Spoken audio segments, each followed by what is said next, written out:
Good morning नमस्कार तपाईलाई स्वागत छ डेली ब्लगमा। आजको म डेली ब्लगमा तपाईलाई के देखाउँदैछु। अहिले बजेको छ 4:45।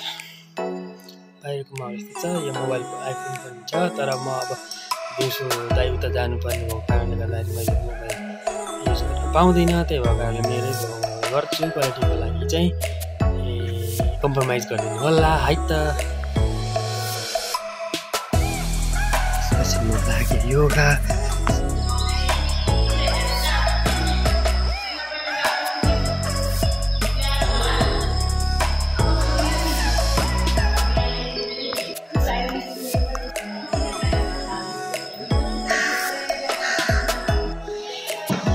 अनि आइरहनु भएको छ कि आज पहिलो दिन हो? होइन, 3 दिन हो। अब भोलि फेरि हाम्रो योगा पनि सकिसकेको छ। स्कुल हो, त्यहाँबाट म जिमतिर जाँदैछु है त।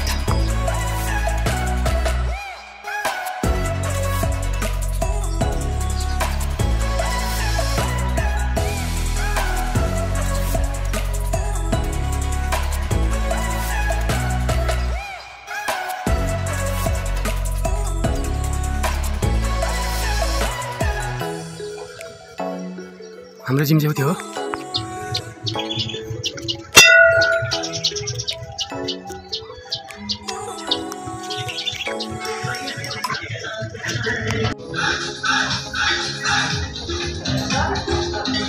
क्वालिटी त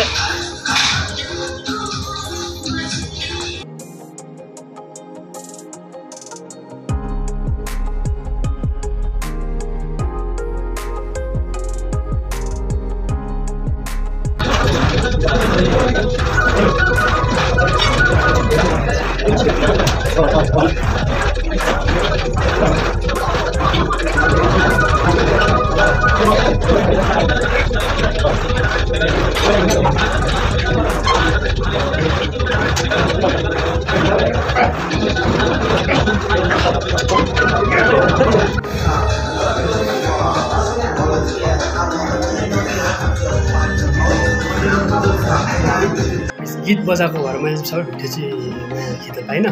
फेरि म एउटा गीत बजाएको थियो, त्यही कारणले गर्दा जिम सक्यो। अब टक्क खानुपर्ने है त गाइस, है त नाइस।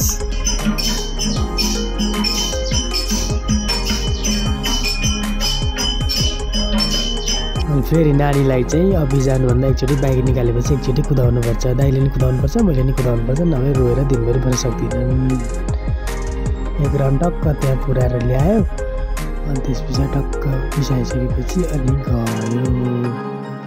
नभए रोकुरै कल गरेर गाह्रो हुन्छ।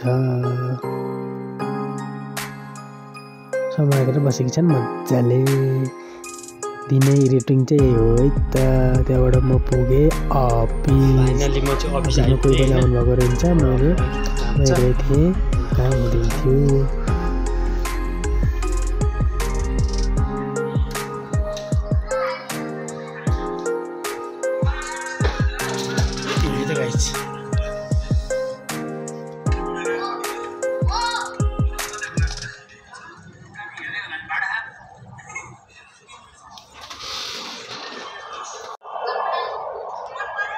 फाइनली अफिस आइपुगेँ। अफिस आएर कामसाम सकाएँ। अलिकति काम थियो, थोरै काम थियो।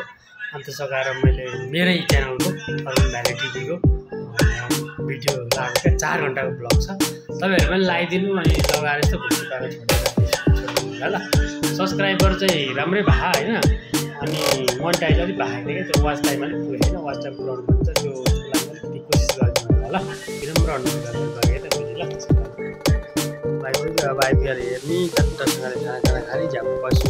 Good night.